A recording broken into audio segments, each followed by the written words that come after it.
10. Con el valor de la P se puede estimar la significación estadística, pero no se puede estimar la significación práctica o relevancia clínica. Aunque podríamos irnos a los fundamentos teóricos, matemáticos, desde la época de Pearson y Fisher hasta hoy, preferimos hacer un ejemplo en el que podamos recordar con un reconocimiento de patrones de aquí en adelante.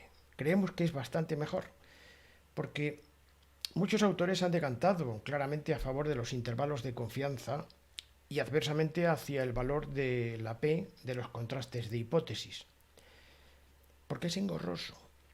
Lo repetiremos ahora. Nosotros coincidimos con esta recomendación porque el contraste de hipótesis es difícil de recordar y requiere estimar la probabilidad de negar una negación.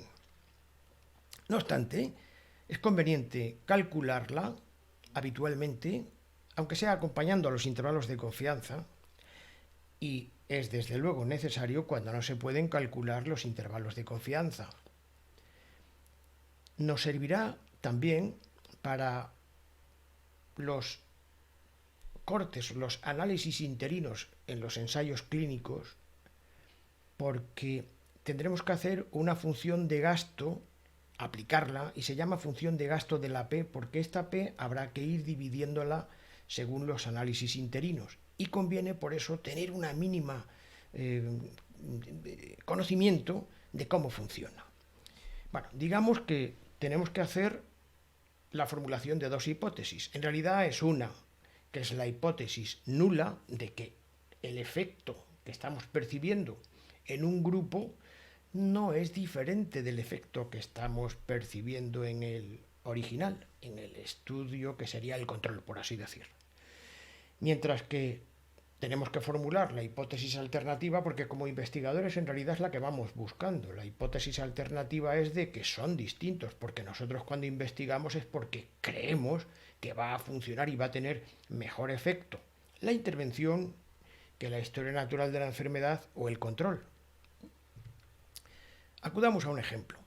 Para verlo mejor, tomemos por ejemplo una muestra de 6.022 personas con fibrilación auricular, porque es el mismo ejemplo que hemos tomado en diapositivas anteriores.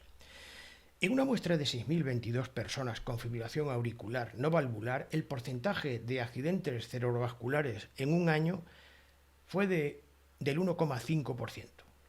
Recordemos que al ser una muestra tomada de una población, son 6.022 de una población, tenemos que aplicarle a izquierda y derecha los intervalos de confianza. Y en este caso van al 95% de confianza desde el 1,2% al 1,8%. Esto quiere decir que el porcentaje de ACVs por año de la historia natural de la enfermedad se infiere desde esta muestra entre el 1,2 y el 1,8 con un nivel de confianza del 95%. Esto quiere decir, o sea, que si tomáramos muestras de aquella población total completa de personas con fibrilación auricular, de cada 100 muestras que sacáramos e hiciéramos el ACV durante un año, las muestras tienen que ser aleatorias y con reposición, repito, 100 muestras, en 95 encontraríamos que el verdadero valor del parámetro se encuentra entre 1,2 y 1,8% por año. En 5 no, pero en 95 sí. Esto es lo que quiere decir. Bueno, seguimos con nuestra muestra. Si teniendo esta muestra con el 1,5% y estos intervalos de confianza, si otra muestra que va a servir de comparación con la muestra anterior, si de otra muestra de tamaño similar el promedio de ACVs por año es del 2%, la probabilidad de que esta sea una muestra de la historia natural de la enfermedad es P igual a 0,02. Vamos a ver, ¿qué es esto de la hipótesis nula? La hipótesis nula es que la muestra pertenece a la historia natural de la enfermedad. A pesar de que este es un 2%, mientras que la historia natural de la enfermedad se encuentra entre el 1,2% y el 1,8%, a pesar de esta diferencia, la hipótesis nula mantiene que esta muestra nueva, pertenece a la historia natural de la enfermedad. pero la probabilidad de que esto sea verdad es tan baja, es 0,002. Es tan baja que yo estoy dispuesto a apostar por la hipótesis alternativa. La vamos a llamar H sub 1 porque la anterior la llamábamos H sub 0, la hipótesis nula. La hipótesis alternativa o H sub 1 significa, o para mí la hipotetizo, como que esta es una muestra de personas con más ACVs por año que la fibrilación auricular no valvular. No pertenece a esa población, eso es lo que digo. Estos están más malitos, claro. Estas personas no pertenecen a la población de la fibrilación auricular no valvular. Es otra con mayor riesgo. Vamos a verlo aquí en este gráfico. Aquí tenemos la distribución que tendría, de acuerdo con la muestra que hemos tomado, el intervalo de confianza que se mueve a derecha e izquierda es del 1,5%. Hemos dicho que es del 1,20 en el límite inferior, con un nivel de confianza del 95%, tal como ponemos aquí, hasta la derecha, que es del 1,80%. Esto quiere decir que la historia natural de la enfermedad tiene un 95 de probabilidades, o sea, de cada 100 muestras que tomáramos, estaría entre el 1,20 y el 1,80 aquí. ¿De acuerdo? Bien. Está claro, o sea, que incluso con esta muestra, nosotros el nivel de confianza lo vamos a poner de color verde, que es todo aquello que está aquí dentro. Si una muestra nueva, tiene un porcentaje de ACVs por año que se encuentra entre el 1,20 y el 1,80, no podemos decir que no pertenezca a esta muestra. Es decir, que podremos decir que no podemos descartar que pertenezca a la historia natural de la enfermedad porque se encuentra dentro del intervalo de confianza, del nivel de significación, del nivel de confianza. Bien. Ahora, de aquí a la derecha y de aquí a la izquierda, vamos a asumir un error. Es decir, que podría ser que, si nos damos cuenta, hay aquí algunas muestrecillas que podrían tener, bueno, pues una problema a la hora de interpretarlo, porque nosotros estamos viendo que efectivamente pertenecen a la historia natural de la enfermedad, pueden pertenecer a la historia natural de la enfermedad.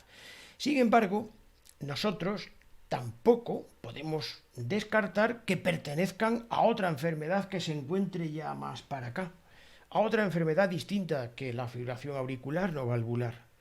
Entonces, en este terreno, cualquier aparición, cualquier emergencia, cualquier incidencia que tengamos superior al 1,8%, pues efectivamente nos supone un problema, porque podemos cometer un error, que es lo que llamamos la significación estadística, y en este caso el error alfa, de que nosotros consideremos que no pertenece a esta población, cuando en realidad podría pertenecer. De modo que vamos a dar como que no pertenece a esta población, pero con un error del 5% de que sí podría pertenecer, es decir, que vamos a asumir este error porque, bueno, pues porque en la estadística es el que más se suele utilizar y no nos vamos a poner teóricamente a explicarlo ahora. Bien, vamos a imaginar, como hemos dicho antes, que nos encontramos con una muestra alternativa, una muestra en la que encontramos que hay un 2% de eventos de accidentes cerebrovasculares por año. El promedio se encuentra ahí. Pues muy bien, hay una diferencia, se ve que hay una diferencia entre el 1,5% de esta muestra y el 2% de esta muestra. Está claro que está fuera del nivel de confianza, es decir, que está ya en la parte del error alfa. Nosotros estamos dispuestos a asumir primero que no pertenece a esta población.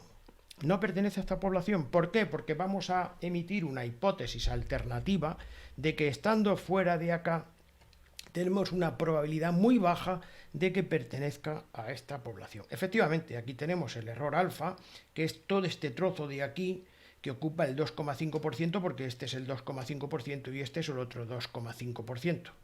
Pero nos vamos a situar en la parte de la derecha porque en este momento son personas más malitas que la fibrilación auricular no valvular en cuanto a los ACVs por año. Bien, si nos damos cuenta, aquí tenemos la probabilidad, o sea, sería la frecuencia, sería el 2,5%, 2%, 1,5%, de aquí para acá. Todo esto es lo que constituye el 2,5%, que lo hemos agrandado para poderlo ver mejor, porque está claro que hemos exagerado un poco, y lo hemos estirado un poco para que se pueda ver, si no es que es imposible. Bien, la probabilidad, la P de una cola, coincide exactamente con lo que hemos puesto aquí arriba. Pero muy probablemente cuando estamos haciendo ensayos clínicos, vamos a tener que utilizar dos colas.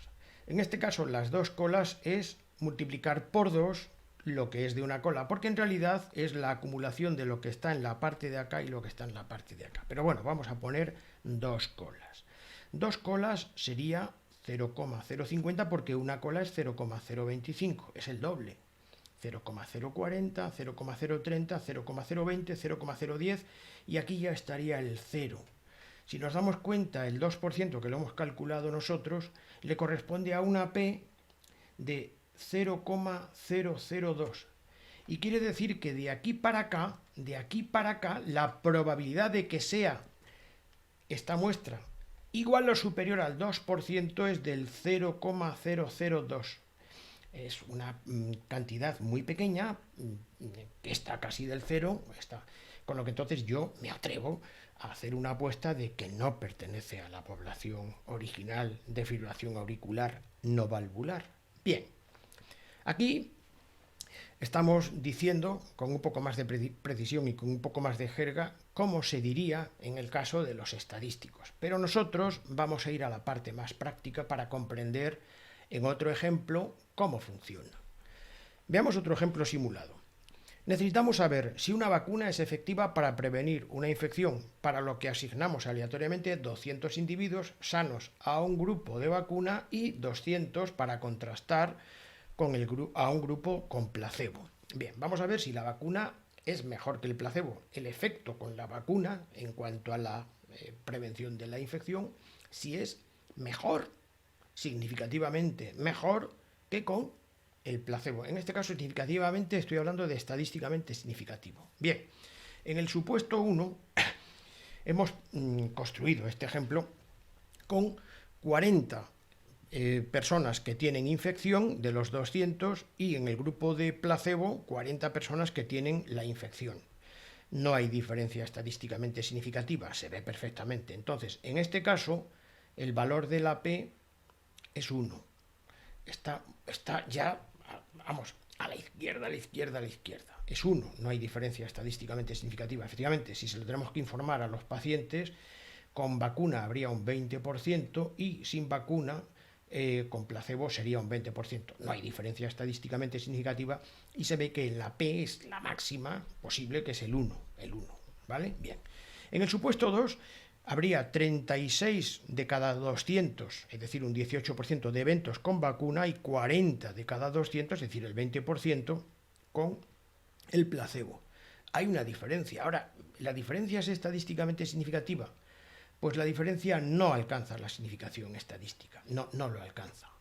Es un valor de 0,610 y todos recordamos que consideramos estadísticamente significativo cuando es menor de 0,05.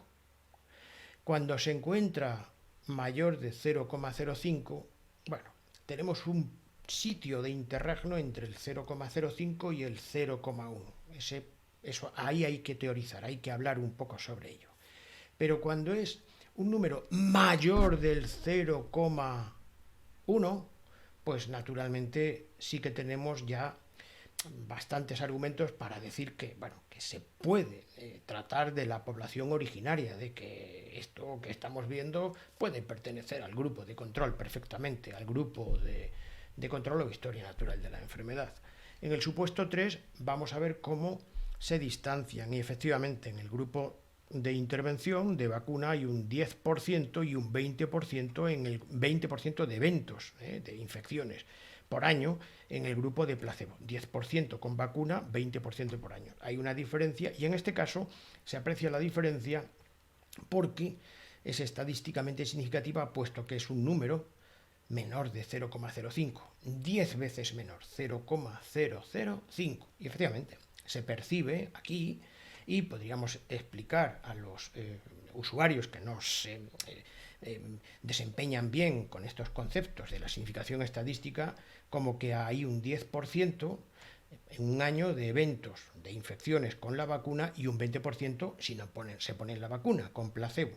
Bueno, bien, repetimos esto aquí, con lo que entonces, vamos, lo repetimos, está aquí puesto, con lo que entonces no vamos ahora mismo a volver a leerlo. Bien, y ahora vamos con la parte más interesante, porque todo esto que acabamos de decir en el 10, en este 10, es para esta diapositiva, que es la que nos trae a colación el hecho de que con la P, a pesar de su utilidad, se puede estimar la significación estadística, pero no se puede estimar la significación práctica o relevancia clínica. Vamos a leer. Un mismo valor de P puede corresponder a una magnitud de efecto alta o baja, a una efectividad alta, a que haya una buena diferencia entre la intervención y el control, entre la intervención y la historia natural de la enfermedad. En la siguiente tabla hemos puesto dos ejemplos simulados.